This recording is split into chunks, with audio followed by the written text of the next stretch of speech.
high standard of living which America has been able to attain is based on our ability to produce goods in quantity.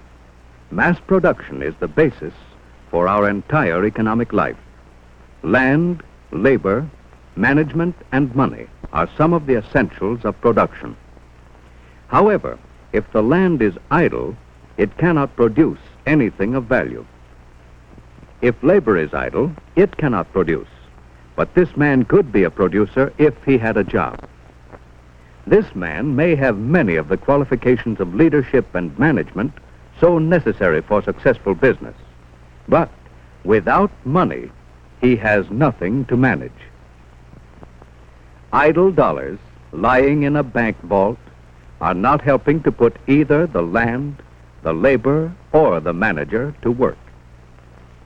If a man who has ability, imagination, initiative, courage, and leadership is able to bring together these essentials of production, the wheels of industry may start.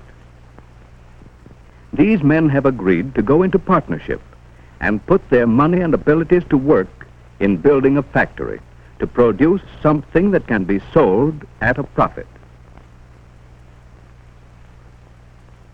Soon the land is in use, labor is brought in to build the factory, money is in circulation to buy materials and to pay management and labor. And later more labor is required to operate the machinery of production. Land, labor, management, and money have been brought together to work effectively. Of the many new businesses started, only a few grow to the extent that they may need additional capital to build a larger building, to buy more machinery, to employ more labor. This money may be obtained through profits from the sale of the product, or possibly from officers, employees, and friends who invest their capital as part owners of the corporation that is formed.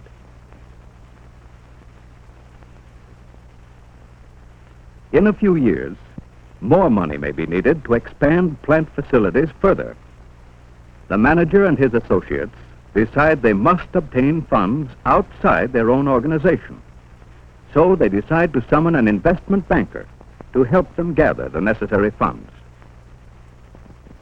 The banker analyzes the business trends, investigates the character and ability of the men in charge, and checks the financial record of the business over a period of years. He may also send an engineer to the plant to study its machinery, building, and production capacities.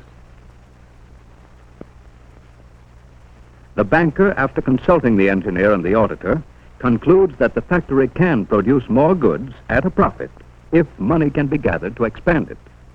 And that is what the banker agrees to do, to get additional money by the sale of securities.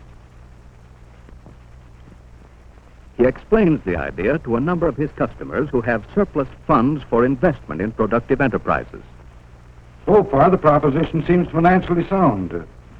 One other thing. Will the stock be listed on the stock exchange? I want to be assured eventually of a market for it. Yes, the company has agreed to make application to list as soon as the rigid requirements of the stock exchange can be met. All right. I'll take 100 shares at $10 a share. I'll have a check for you tomorrow. And thus the investment banker gathers the necessary funds from many customers. Each person who invests his money is given a receipt for the money invested.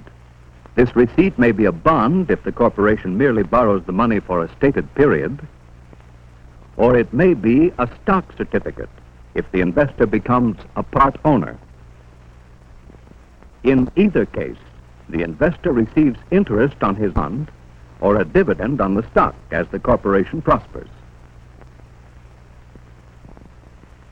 Expanding business means money is circulating from wages paid to labor and management and from dividends or interest paid to investors.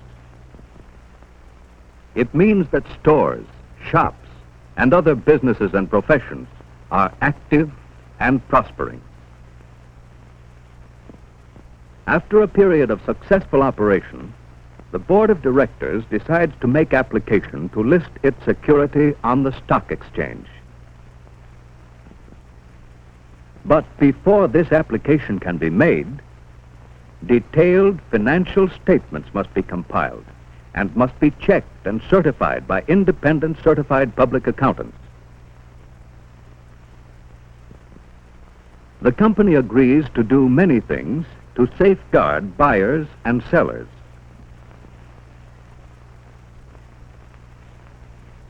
Steel engraved certificates that cannot be altered and independent registration of ownership are just a few of the many precautions. Over an extended period, many conferences with government officials, attorneys, auditors, and businessmen are held before the numerous regulations of the Securities and Exchange Commission can be met. After the corporation has met all the requirements for listing, the manager presents the material to an official of the stock exchange. Let's listen to the end of their interview. I believe I have all the data you will need. You have our application with a 3-year audit prepared by approved accountants. It appears to be a very fine report. By the way, how many stockholders do you have? We have 1,600 stockholders at present. We want to provide them with the advantages of an organized market, where our stockholders can sell if they choose and others may buy with the greatest speed and safety. Well, I will present your application to the Board of Governors on Wednesday for approval of listing, and I will advise you of its decision. Thank you. I shall expect to hear from you soon, and I hope favorably. Well, bye, sir. Goodbye, and thank you. Mr. Chairman, I have examined this application and talked to the officials of the company about its record, and I recommend favorable action. From a careful study of this application, I would think it a desirable listing. There's no further discussion. The motion is now in order. I move the application be accepted. I'll second the motion. The motion has been made and seconded. All those in favor say aye. Aye. Opposed? Motion is carried. Mr. Smith, will you certify this to the Securities and Exchange Commission for registration? Yes, sir. I have the letter ready. In addition to checking the financial standing of the corporations whose stocks it handles, the exchange regulates the business conduct and financial conditions of its own members by a set of rules and regulations, all designed to protect the investor. All members must sign an agreement to abide by all the rules and regulations of the exchange without question. These members must submit at least 2 certified financial statements annually. Also, the exchange staff of auditors at least once a year makes a careful audit and checkup on the business conduct and financial condition of all members. The Board of Governors of the exchange is empowered to act in any way necessary to protect the public welfare in stock exchange transactions.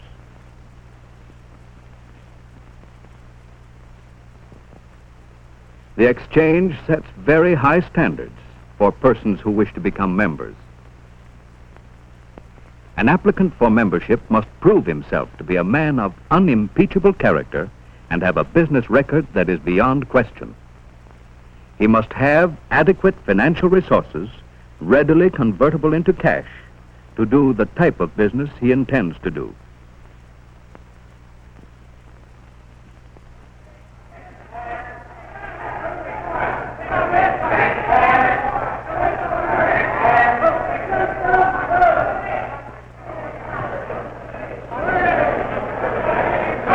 When the SEC registers the stock, it is admitted to trading on the exchange floor, thus serving buyers and sellers of securities. Suppose the original investor now finds himself in need of funds, for example, to build a new house. He knows that the stock exchange is a marketplace for his stock, so he goes to the office of a member of the exchange and tells one of the brokers that he has decided to sell his stock in American Manufacturing Corporation. He asks the broker at what price the stock is listed. The broker tells him that the last sale was at 19.75 a share, which means $19.75 a share. He instructs the broker to sell his 100 shares at the market. Many investors do not come to the broker's office, but make their sales and purchases by telephone, telegram, or letter. After the broker has written out the order, he hands it to the order clerk.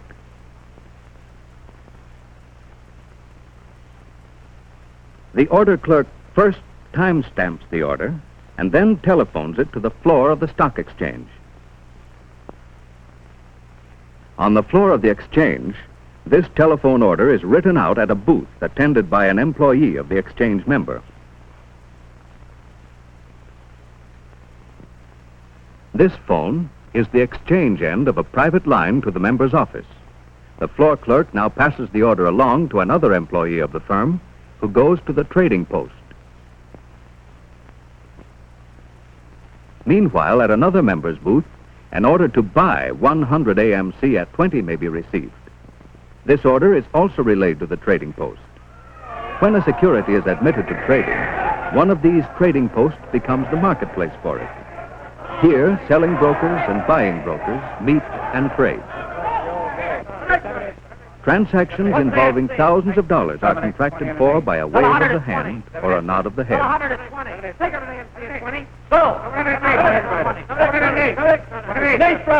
The exchange recorder on the left writes the trade on a slip of paper and hands it to a messenger.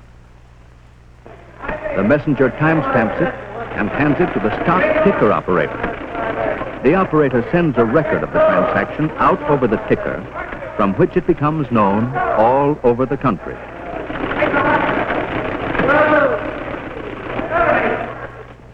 The transaction is also recorded on this huge blackboard, so that all members and employees of the exchange will know that someone has sold and someone has bought, and at what price and in what volume. The floor clerk also reports the sale by telephone to his brokerage office.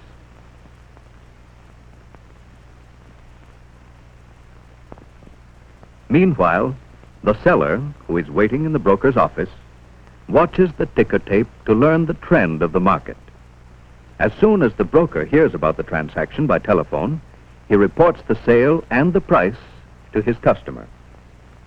If the seller brings the stock certificates with him, the broker gives him a receipt for his securities and advises him that a check will be sent out in a few days.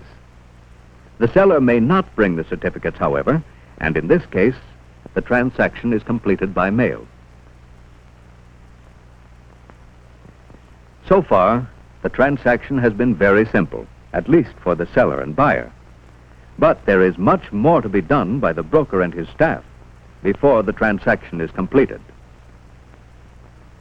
A written confirmation of the transaction is mailed to the seller by the selling broker and also to the buyer by the buying broker. On the floor of the exchange, the selling broker's clerk makes out an exchange ticket of the transaction, which looks like this.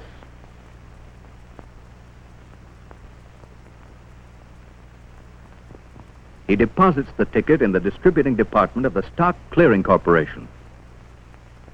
Each member has one of these boxes, and after the tickets are sorted, the buying broker's clerk stamps the ticket in confirmation and redeposits it in the clearinghouse.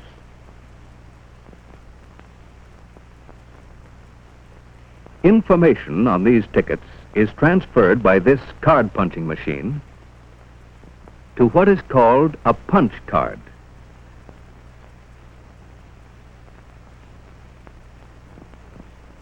The cards are then sorted in an automatic sorting machine. From many of these cards, containing similar information for various transactions, the clearinghouse prepares a record of each member's transactions for the day in this automatic tabulating machine. If the selling broker has bought 100 AMC for another customer, the clearinghouse will eliminate delivery outside the broker's office by merely balancing his receipts and deliveries. Only the clearinghouse balances are delivered. The final step in the transaction is the delivery of the check from the broker to the seller. This is usually done by mail. Generally, this occurs only 2 or 3 days after the sale is made. The investor receives a check from which has been deducted the broker's commission and the federal tax, and he is ready to put this money into circulation again in the building of his new home.